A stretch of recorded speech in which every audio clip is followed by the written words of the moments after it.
Bon, c'est le début de l'été, peut-être que vous êtes étudiant, vous le savez, les résultats Parcoursup sont tombés il n'y a pas longtemps, peut-être que vous n'avez été accepté nulle part malheureusement, ou alors peut-être que vous êtes en train d'envisager une réorientation scolaire, et justement dans cette vidéo, j'ai eu la chance d'interviewer les cofondateurs de l'école EOSUP, qui est une école de développement web un peu particulière, on va le voir tout de suite dans cette interview.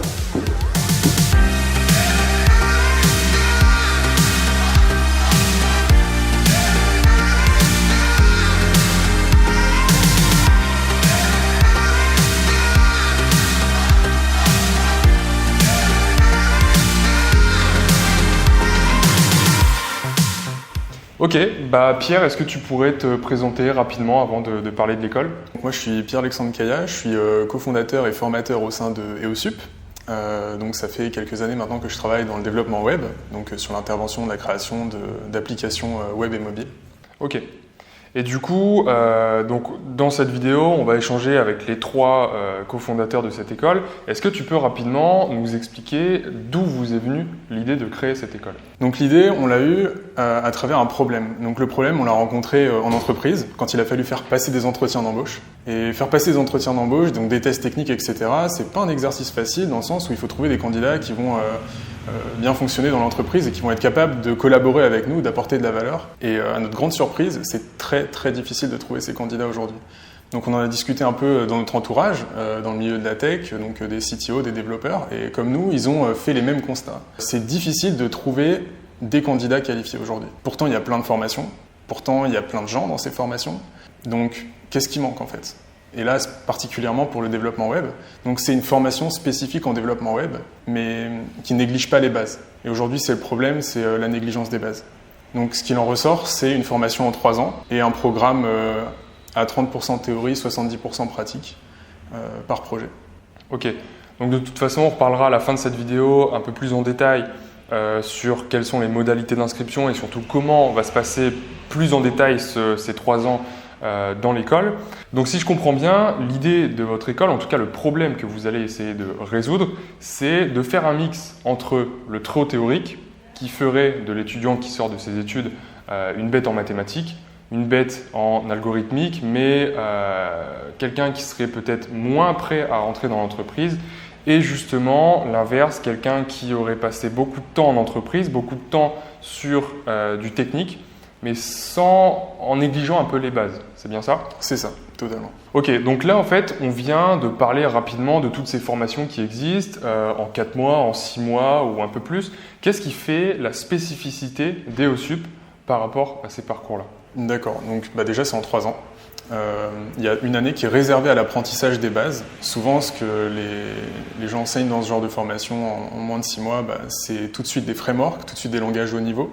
Donc c'est compliqué après de bifurquer vers d'autres langages parce qu'il n'y a pas tous ces points auxquels on peut se relier pour apprendre justement les notions de base en fait, purement théoriques, qu'on peut utiliser dans n'importe quel langage et n'importe quel framework parce que les choses ne bougent pas depuis 30 ans, c'est juste de nouveaux outils. Donc la différence, c'est le temps et l'apprentissage des bases. Mais en plus de ça, on a remarqué qu'il y a énormément d'abandon dans les écoles, que ce soit privé ou public, parce que ça dure longtemps, parce qu'il n'y a pas l'intérêt, parce que c'est pas assez... on se rapproche pas assez du milieu professionnel, donc il y a une espèce de désintérêt au fur et à mesure. L'idée, c'est d'accompagner en fait. On va même jusqu'à dire, c'est une théorie, c'est une méthodologie par projet à 70%, ok, mais il y a toujours des formateurs qui sont là, et en plus de ça, il y a carrément la possibilité de faire des cours particuliers.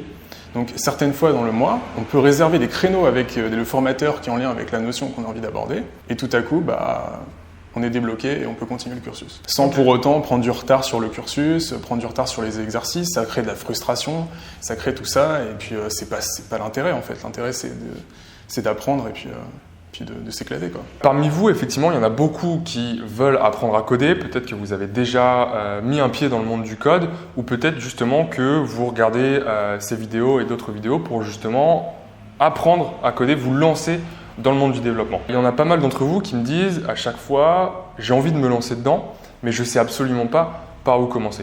Est-ce que Pierre, tu pourrais nous donner quelques conseils, quelques pièges à éviter pour quelqu'un qui veut se lancer dans le développement? En fait, comme dans tout domaine, Si j'ai envie d'apprendre le piano et de devenir pianiste professionnel, la solution de facilité, c'est d'aller sur YouTube, de regarder des gens jouer et d'essayer de refaire la même chose. Mais est-ce que ça va faire de moi à terme, est-ce que c'est le meilleur effet levier en termes d'apprentissage pour devenir pianiste professionnel? La réponse, c'est non. Il faut faire les choses un peu plus dures, mais un peu plus bas niveau, entre guillemets. Apprendre le solfège. Et ça fait peur à tout le monde. Mais c'est ce que les gens font, ils s'apprennent à lire et écrire des partitions pour devenir concertiste, etc.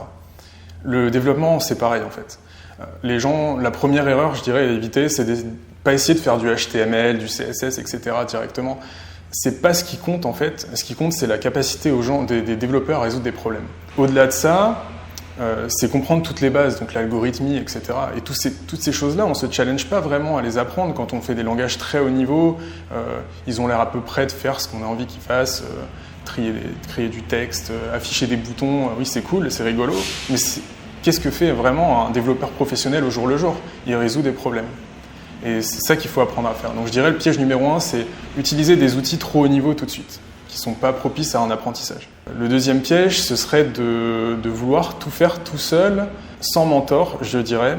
On peut gagner du temps avec des mentors. En allant dans une école, on peut gagner du temps.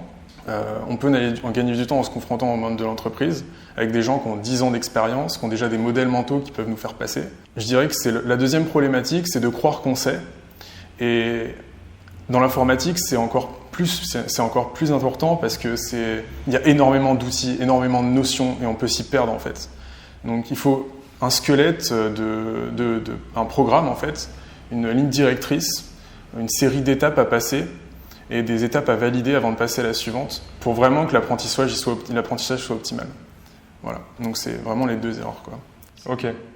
Et c'est vrai que moi, pour l'avoir plus ou moins vécu, donc comme vous le savez, j'ai fait une école d'ingénieur, et c'est vrai que ce qui a été très appréciable durant mon cursus en école d'ingé, c'est qu'on est justement passé par toutes ces bases, c'est-à-dire qu'on était vraiment guidés, on nous a forcé au début à apprendre un langage qu'on dit bas niveau, comme le C. On nous a forcé en fait à apprendre de l'algorithmique, à trier soi-même un tableau. Et moi, comme mes collègues, comme mes camarades, on était assez réticents en se disant « Bah oui, mais attends, pourquoi je vais m'embêter à apprendre le langage C, à gérer moi-même la mémoire de mon ordinateur, à récupérer de l'espace quand j'en ai besoin, alors que les appareils qu'on a aujourd'hui, ils font 1, 2, 3 téras de mémoire. Pourquoi est-ce qu'on s'embêterait avec tout ça ?»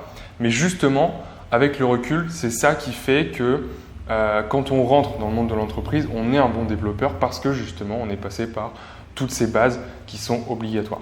Mais l'école d'ingénieur n'est pas parfaite parce que justement, je trouve qu'elle ne nous prépare pas aussi bien que ça au monde de l'entreprise. Et moi, je l'ai ressenti récemment quand je suis rentré dans mon stage de fin d'études. Là, je me suis vraiment rendu compte que oui, j'avais appris des choses en école d'ingé, mais il restait énormément de choses à apprendre. Et j'ai même pas envie de dire il reste tellement de choses à apprendre parce que on s'arrête jamais d'apprendre. Mais il en restera toujours dans l'informatique. Ok, top. Et du coup, justement, en introduction, on parlait un peu des maths, comme quoi les écoles d'ingé nous rendent un peu des bêtes de course en maths. Est-ce que pour toi, les maths ou tout ce qui tourne autour, c'est absolument nécessaire pour faire de l'informatique, pour être un développeur ? Je pense qu'il faut recontextualiser. Pour être un développeur, en fait, ça veut dire plein de choses. On peut être dans le web, on peut être un développeur en machine learning, on peut être un développeur coder avec des langages bas niveau et vouloir créer le nouveau moteur 3D graphique. Si vous voulez faire ça, c'est une bonne stratégie que d'apprendre des maths. Si vous voulez faire du machine learning, algèbre linéaire, etc., il faut maîtriser, quoi. Mais dans le développement web, c'est pas nécessaire. C'est nécessaire d'avoir des bases en maths, c'est nécessaire de savoir faire des calculs basiques, mais on est rarement confronté à des situations dans lesquelles il faut faire des gros calculs. Et les maths viennent au fur et à mesure, en fait. Elles viennent de manière assez digeste à travers des projets. On apprend à faire des graphes, on apprend à comprendre ce que sont les graphes, les matrices, etc. Ça vient tout doucement et c'est parfait, en fait, comme ça. Il n'y a pas besoin de faire une prépa et d'en chier pendant 5 ans à faire des maths pour créer des applications et créer des outils. Effectivement. Moi, par exemple, la spécialité que j'ai suivie en école d'ingé, c'était traitement d'image et machine learning. Une image, c'est quoi? C'est des pixels. Donc, une matrice, c'est un tableau de plusieurs pixels. Et là, effectivement, pour ce genre de choses, pour ce genre d'application, il faut forcément avoir des bases très solides en maths. Mais pour ce que je faisais à côté et pour ce que je fais aujourd'hui en stage, c'est-à-dire du développement iOS, concrètement, les maths, bien sûr qu'il en faut, bien sûr que ça sert, dans le sens où ça nous oblige à nous construire un esprit logique, mais la théorie sur les graphes, la théorie sur les matrices, ça effectivement c'est moins utile dans ce genre de profil de développeur. C'est ça, c'est à quel moment on en fait trop en fait. À quel moment ça devient plus productif. Si on a envie d'être productif, l'idée c'est d'arriver à un niveau dans lequel on peut aller en entreprise. Et passer 5 ans à faire des maths, c'est pas forcément optimal en termes de temps. Passer 6 mois à faire du HTML, ça ne l'est pas non plus. Donc il faut faire un mélange, il faut utiliser des outils récents, certes, mais il faut comprendre comment les choses sont construites, ça fait partie du métier. Il faut avoir les bases en maths, en algorithmie, et ça peut se faire en 3 ans en fait. Donc voilà, là on parlait de développement iOS, de développement en intelligence artificielle, de développement web aussi. On le sait, l'informatique et le développement c'est un monde très vaste, il y a énormément de sous-branches entre guillemets dans ce domaine-là. Moi, ma question, c'est est-ce que si j'ai envie de faire du développement iOS, par exemple, est-ce que ça m'empêche après de faire du développement web? Alors, oui et non.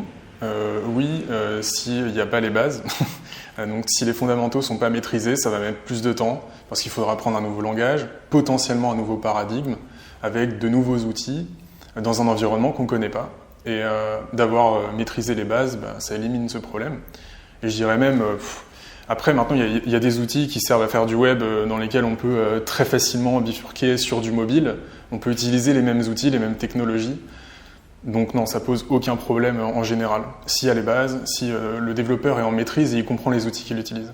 Sinon, évidemment, c'est comme n'importe quel domaine, quoi. C'est compliqué si on fait les choses de façon hasardeuse, quoi. Ok. Et qu'est-ce que tu me dirais si moi, aujourd'hui, je suis un apprenti développeur, je sais que ça m'intéresse, j'ai envie de me lancer dedans, et je viens vers toi et je te demande quel est le langage le plus adapté pour moi? Dans quel langage je dois me lancer? Alors, pour commencer l'informatique, je dirais du bas niveau. Alors, c'est pas sexy. On fait des applications dans le terminal. On fait pas des jolies animations et des boutons partout. On peut le faire à côté pour s'amuser, une espèce de carotte pour se dire, voilà, c'est quand même marrant, je vais le faire plus tard, mais d'une façon un peu plus approfondie parce que je connais les bases après. Je connaîtrai les bases après.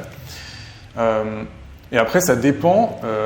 Une fois que les bases sont maîtrisées, donc après avoir fait un langage bas niveau pendant suffisamment longtemps, comprendre comment les systèmes sont construits, etc., maîtriser son environnement, Linux, etc., c'est choisir vers quel domaine on veut s'orienter en fait.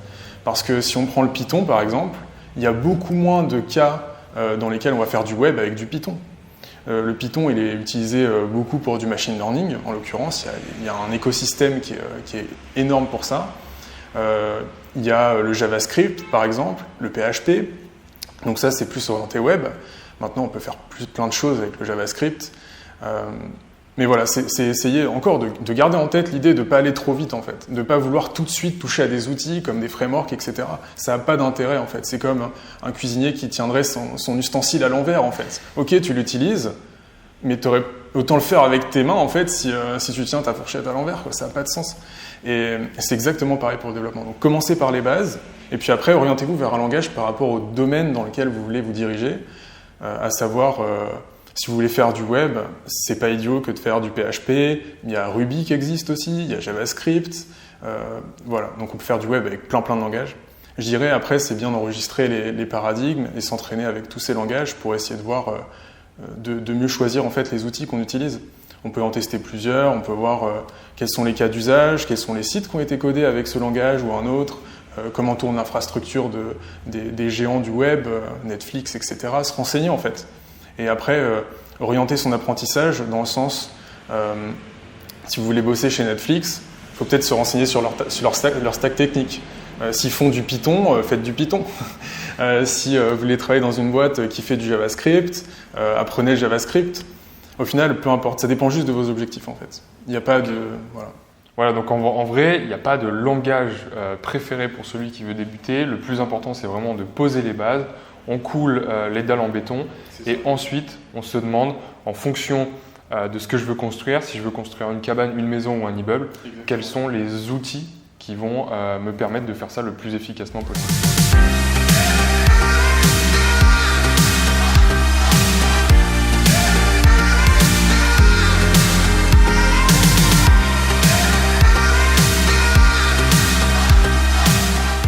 Ok, Mathéis, du coup, avant qu'on parle un peu plus en détail de l'école, est-ce que tu pourrais te présenter en quelques secondes? Oui, moi c'est Mathéis Anglais, donc je suis développeur et formateur au sein d'EOSUP. Donc j'ai décidé de créer l'école avec mes associés pour pallier un problème que j'ai rencontré dans les entreprises dans lesquelles j'ai travaillé, qui est qu'il y avait un grand manque de profils qualifiés. Donc voilà, donc on a créé l'école pour ça. Ok. Et du coup, moi, ce que j'aimerais savoir, c'est est-ce qu'une école en soi est suffisante? Alors, quand je dis une école, ça peut très bien être EOSUP, une école d'ingénieur ou n'importe quel autre parcours qu'on propose en 6 mois ou en 1 an. Est-ce que juste ces formations-là sont suffisantes pour devenir un bon développeur? Alors, donc la plupart des écoles ne sont pas suffisantes. Donc il faut se former à côté parce qu'on apprend beaucoup trop de théorie la plupart du temps. Donc voilà, c'est une problématique qu'on a remarquée, qu'on a voulu résoudre à EOSUP. Faire en sorte que dès que tu sors de l'école, tu puisses être efficace en entreprise immédiatement. Et du coup, justement, qu'est-ce que vous proposez à EOSUP pour faire ce mix un peu entre la théorie et la pratique? Il me semble que vous avez des projets durant ce cursus de 3 années. Est-ce que tu peux m'en parler un peu plus? Oui, tout à fait. Alors, donc, on a plusieurs projets. Donc, on va faire des méthodes projets pour que les personnes puissent avoir l'habitude de travailler en projet. Donc, au cours de la première année, ça va être vraiment des bases. Donc, pour pouvoir vraiment pouvoir évoluer et comprendre par la suite tous les autres langages qu'elles vont faire. Donc là, on va vraiment faire du C, donc, qui est un langage très bas niveau. Donc comme tu l'as dit, on va faire des déclarations mémoire, tout un tas de choses qui ne sont pas forcément, voilà, mais qui vont permettre par la suite de pouvoir comprendre n'importe quel langage très rapidement, très facilement. Donc il y a un super langage pour ça. Voilà, donc la première année, ça va vraiment être des bases, des méthodes projet, de la théorie, puisque la théorie est quand même important pour pouvoir comprendre la pratique. Donc voilà, donc après, au cours de la deuxième année, ce qu'on va faire, c'est vraiment s'orienter vers du web. Donc c'est la spécificité de l'école, c'est que pour être efficace tout de suite après en entreprise, on va forcément devoir se spécialiser. Donc voilà, donc là pour le coup on s'oriente vers du web, qui est une branche dans laquelle on est spécialisé et qu'on apprécie particulièrement. Donc au cours de la deuxième année, on va appliquer ces bases, donc ces bases théoriques et pratiques pour pouvoir être efficace sur ce domaine-là, qui est le web. Donc là, on va vraiment comprendre ce qu'est le web, comprendre techniquement et théoriquement ce qu'est le web pour bien pouvoir le maîtriser. Et par la suite, en troisième année, donc là, ça va vraiment être l'année de la professionnalisation, donc des stages en entreprise, pour pouvoir appliquer tout ce qui a été vu en deuxième année, en première année, et effectivement, donc un projet entrepreneurial qui est toujours bien sur le CV. Voilà, donc les entreprises, les recruteurs notamment, demandent toujours à avoir du code, ce qui est logique pour pouvoir juger une personne sur sa méthode et sur son travail.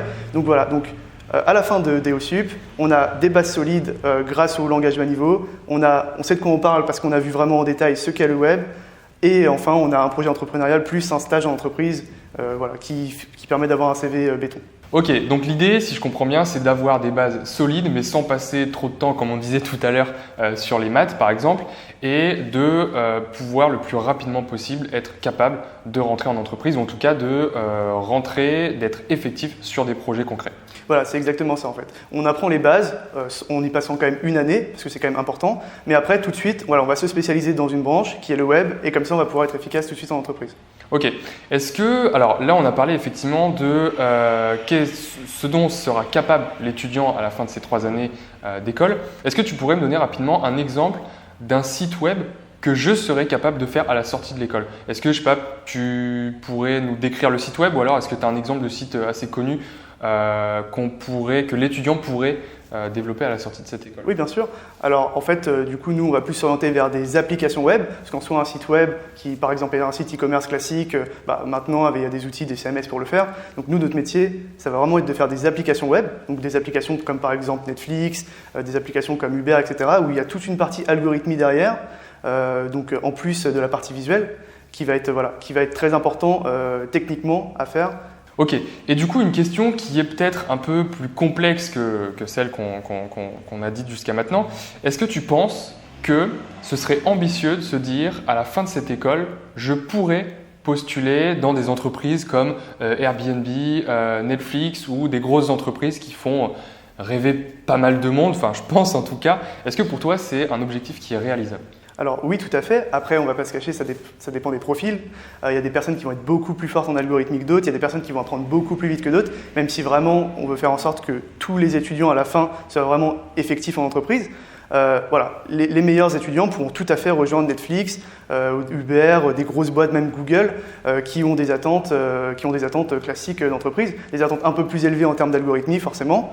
Mais nous, voilà, grâce aux bases et grâce à notre cursus, tu pourras tout à fait rejoindre une boîte comme Netflix ou Google à la fin de ton cursus. Ok, et effectivement, comme je le dis souvent dans mes vidéos, il faut forcément, à partir du moment où on a des ambitions un peu plus hautes que la moyenne, entre guillemets, forcément, à partir de ce moment-là, si on veut atteindre ces objectifs, il va falloir s'y consacrer à fond, il va falloir travailler plus que les autres et surtout plus intelligemment que les autres. Et c'est justement les prérequis pour pouvoir, les prérequis en plus de ce genre de cursus pour pouvoir atteindre ce type d'objectif entre guillemets. Voilà, c'est ça, exactement. En fait, on va t'apprendre les bases algorithmiques. Après, ça va être à toi de vraiment pousser là-dessus. Et plutôt que de faire, par exemple, un projet classique, de faire toutes les options, tous les bonus possibles et d'essayer de faire avoir le meilleur algorithme possible. Et voilà, et c'est ça qui va faire de toi, à la fin, un très bon développeur et qui va te faire avancer plus que les autres, quoi. Ok, super. Donc du coup, là, effectivement, on a parlé de l'aspect théorique, de l'aspect pratique, qui, bien sûr, sont deux aspects qui sont ultra importants. On a parlé également du fait que l'école, c'était bien. Alors, je parle dans la globalité, hein. Une école, c'est bien, mais bien sûr, il faut aller un peu plus loin si on veut atteindre ses objectifs. Et du coup, est-ce que tu pourrais m'expliquer un peu plus en détail comment se déroule le cursus à EOSUP ? Ouais, bien sûr. Alors, donc, la première année, donc, on fait vraiment les bases. Donc les bases techniques et théoriques solides. Donc voilà, c'est là où on va faire un langage bas niveau. Donc un langage bas niveau, c'est un langage qui est vraiment très loin du langage naturel, où on va faire beaucoup de choses qui seront après abstraites, donc c'est-à-dire des déclarations de mémoire. Voilà, on va faire vraiment beaucoup de codes qui seront après par la suite simplifiés. Mais voilà, c'est une partie obligatoire pour pouvoir après faire la deuxième année, qui est donc la spécialisation. La première année, comment elle va se dérouler ? Il va y avoir donc des projets à faire en groupe, qu'un étudiant pourra présenter sous forme de pitch, donc devant un jury. Voilà. Donc comme ça, c'est vraiment une méthodologie qu'on voit souvent en entreprise. Donc là, on a vraiment voulu partir donc, sur une méthodologie entreprise. Comme ça, l'étudiant à la sortie sera vraiment à l'aise en entreprise. Donc, il y a une partie bien sûr théorique avec un professeur qui fait donc des cours théoriques devant donc, les élèves avec voilà, donc, des cours un peu plus magistraux mais qui sont encore une fois obligatoires pour après comprendre toute cette partie pratique et pour que dès que les personnes vont commencer à faire leur projet, sachent directement de quoi elles parlent et voilà, qu'elles ne soient pas perdues.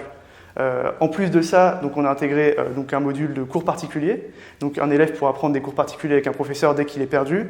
Donc voilà, ça évite vraiment aux élèves de ne plus comprendre, de s'arrêter, de se perdre et voilà, de ne plus savoir où elles en sont. Voilà, donc ça c'est un gros problème, on voit souvent dans les grosses écoles. Les étudiants sont perdus et comme le rythme est souvent très élevé, on n'a pas le temps de s'y arrêter et forcément la personne elle se démotive et hop, voilà, c'est une des plus grosses causes d'abandon. Donc pour remédier à ça, on a des cours particuliers, on a en plus un assistant pédagogique qui va donc pour chaque élève le suivre et voir vraiment s'il est perdu, son avancée dans l'école, etc. Donc un gros suivi de l'élève de ce côté-là, aussi bien donc pédagogique que technique. Et voilà. Donc après, au cours de la deuxième année, là ça va être plus donc la spécialisation. Donc on va partir sur du web, donc qui est la spécificité de l'école. Pour être efficace en entreprise, il faut forcément choisir une branche. On est parti sur le web. Donc au cours de ce cursus, on va faire donc tout un tas de modules qui vont être, on va dire, un peu plus externes. Donc, on va voir voilà, Git, etc. Donc, des méthodes qui sont appliquées en entreprise. On va voir aussi comment déployer un serveur, tout un tas de modules qui vont permettre d'être autonome en entreprise par la suite. Et surtout, on va se spécialiser. Donc, on va faire notamment de l'algorithmie avancée. On va vraiment voir comment fonctionne le web. Voilà, on va faire tout ça pour bien comprendre comment fonctionne le web, pour être vraiment très efficace dans ce domaine. Et enfin, donc, la dernière année, ça va être donc, la professionnalisation. On va faire des stages, on va faire le projet entrepreneurial et enfin on va aussi forcément revisiter toute cette partie web, toutes les bases et voilà, c'est un peu la conclusion la troisième année pour être expert dans ce domaine.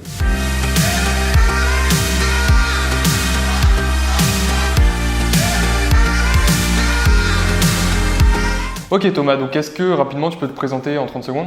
Donc, je suis Thomas Gégado, responsable pédagogique au sein d'EOSUP Paris. Donc, mon rôle, ça va être d'accompagner les étudiants pendant l'année pour éviter toute forme de décrochage, d'abandon ou de démotivation qui sont malheureusement aujourd'hui le fléau des grandes écoles et les pousser vers la réussite. Ok, top. Et est-ce que du coup, tu pourrais nous expliquer un peu quelle est la pédagogie enseignée à l'école et surtout ce qui fait la différence par rapport aux autres écoles plus classiques entre guillemets ?